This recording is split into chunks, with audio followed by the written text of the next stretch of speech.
Day 1.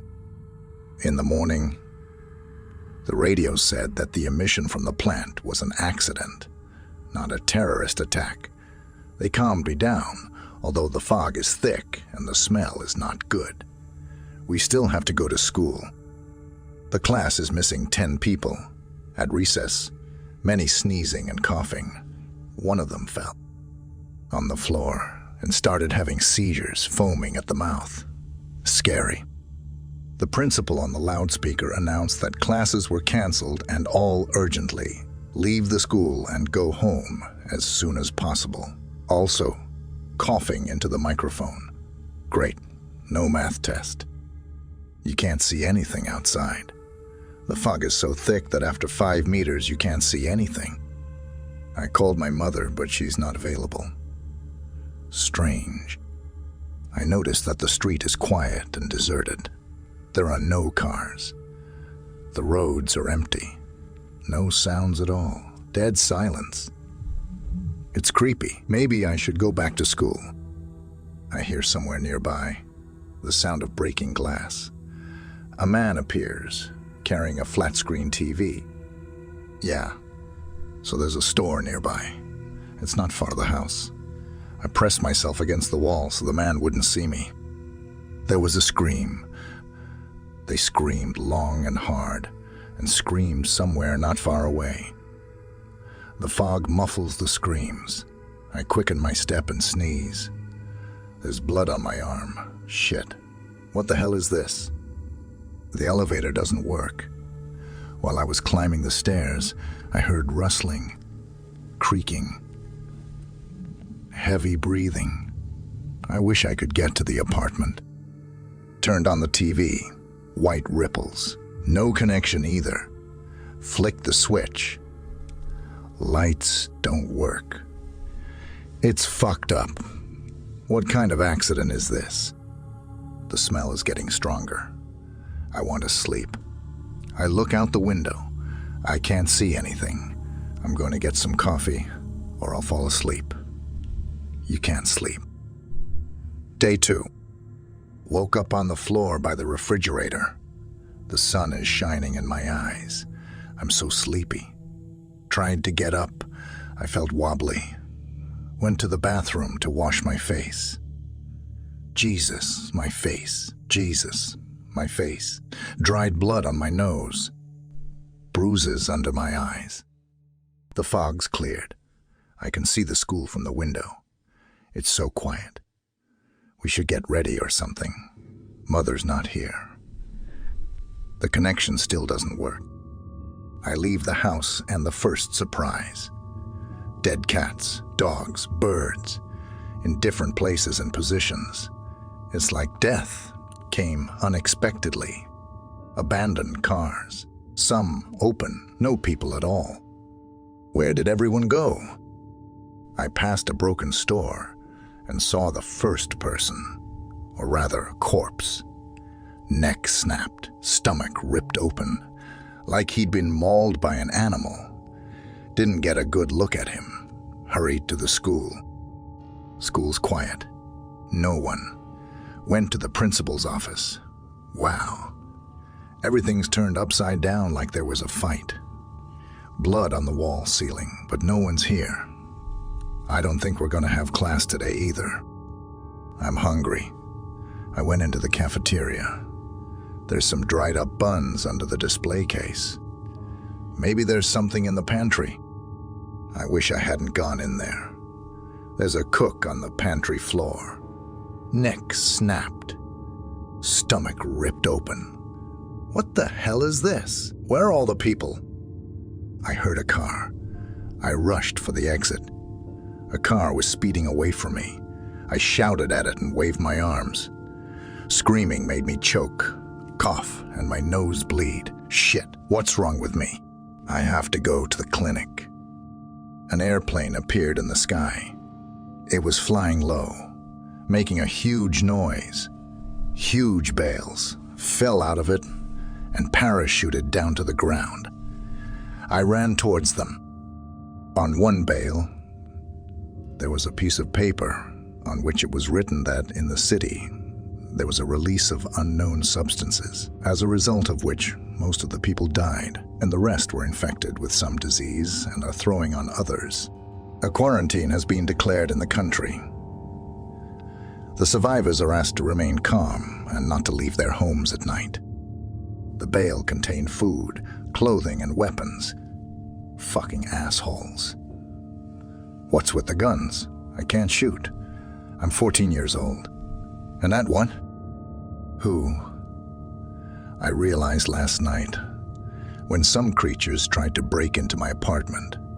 I realized they weren't human beings when I looked out the window. There were several people standing outside the building, looking in my window. They were wearing minimal clothing. They were growling, foaming at the mouth. When they saw me in the window, they rushed down the stairs. "Mommy, where are you?" The door rattled under the blows of these inhumans. I took my gun and shot several times at the door. There was a howl and then a distant stomping. It seems tomorrow we have to get out of here and look for a way out of town. Day 3. Walking down the stairs, I heard a thin whimper from under one door. The door was locked, but I had a gun. Shot the lock, opened the door. I was stunned. In the hallway, there was a baby on the floor crying, a girl about 5 years old, with bloodstains under her nose. When she saw me, she shrank into a lump and cried even louder. The girl's name is Lyra. 2 days ago, her mother went to the store and did not return. Poor thing. What am I gonna do with her? Changed her clothes, washed her, fed her what I got from the bale. I told her to go look for her mom. Maybe we could get out of town with her. An hour later, we got to the bale. Shit, all torn up.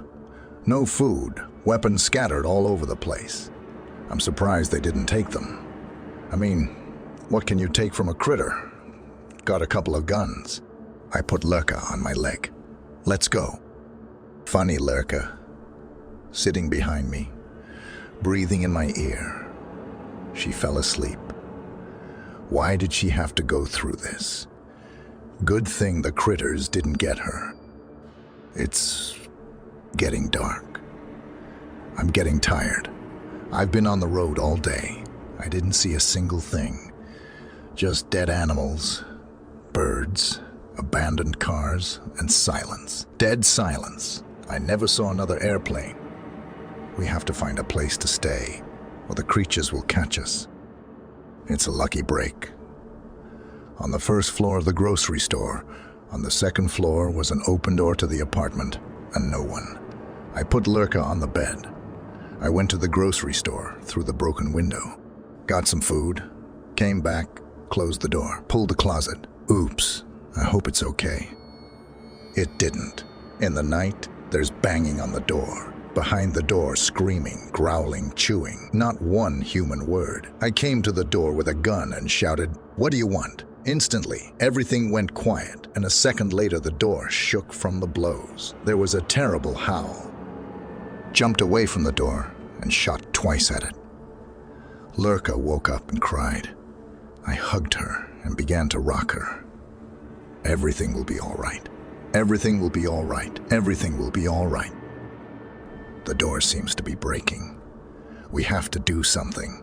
I look out the window. Below us is the roof of the store. I put Lurka on the strap and jump on the visor. Behind me, I hear the crack of a door breaking. Run. Run. I ran away about 100 meters, turned around. It's dark. Can't see anything. Where to go? There's still the whole night ahead.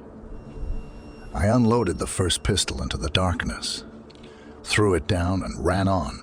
A howl is heard from the bushes, which is picked up by those who were in the apartment.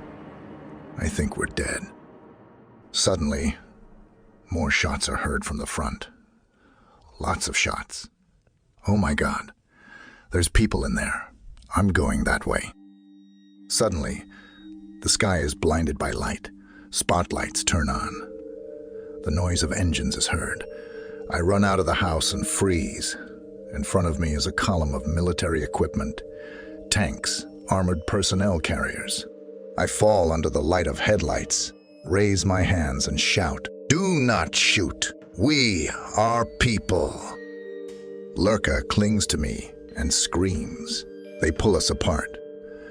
They put some kind of respirator on me, wrapped me in some white cloth and put me in a transparent box in one of the vans. Lurka is lying next to me in the same box. They inject her with something and she falls asleep. Some woman starts asking me where I'm from and how I'm feeling. I tell her about my symptoms, and the woman nods her head to someone. I get a shot too, and I fall asleep. Day 4. I wake up in the ward with a drip in my hand. It's bright, clean, cozy. My head is empty. Opposite, on the wall, the TV is on, without sound. On the screen, the announcer moves his lips and tells me something. Then a picture appears and I get scared. It's my city, scorched to the ground. A woman I know comes in and says we're very lucky.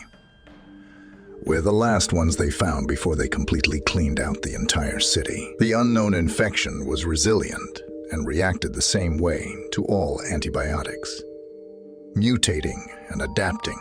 But some of the survivors developed antibodies of their own and survived. The only consequence was a nosebleed. Now, Lurka and I are the hope of mankind. We will be studied and try to immunize others. A year later, Lurka, now my sister. Our parents died, and now I'm her only relative. We live in a boarding house with everything ready to go. She likes to ride on my back, studying badly because she got conceited when she realized that everyone gives her preferential treatment. She's a naughty girl, but I don't let her get away with it. I'm about to turn 16. Found out there's an epidemic in another city. The vaccine's almost ready.